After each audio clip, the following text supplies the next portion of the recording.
Realybė yra tokia, kad rytinio piko metu mes sostinėje nuo transporto rūšių niekur nepabėgsime, tačiau tikimės vairuotojų supratingumo, tarpusavio tolerancijos, judant kamštyje ir stengtis turėtų kuo mažiau persirikiuoti, apvažiuoti kitus eismodalyvius aikštelėmis, nejudėti visuomeninio transporto juostą. Tokiu keliu bus sumažintas chaosas spūstyse.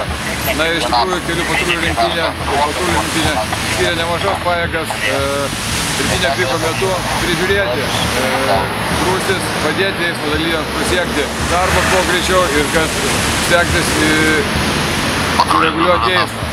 Tenka pastebėti, kad jau atsiranda kuo mažiau vairuotojų, kurie įžūliai ir kamiškai važiuotų, nepaisydami kelių eismo taisyklių visuomeninio transporto eismo juostą.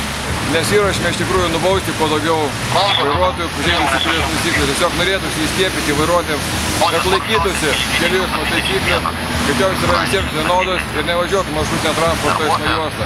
Kaip matome šį rytą, nors kamščiai yra nemaži, tačiau pagrindinis srautas juda. Maršrutinio transporto eismo juosta yra laisva ir ją sėkmingai gali naudotis visuomeninis transportas, taksi vairuotojai ir eismo dalyviai važiuojantis su 4 keleiviais. Taip pat sėkmingai galiu pasidžiaugti, kolega pasinaudojo maršrutinio transporto eismo juostą ir palydėjo moterį į Tyzenhauzų ligoninę, kuri ruošiasi gimdyti.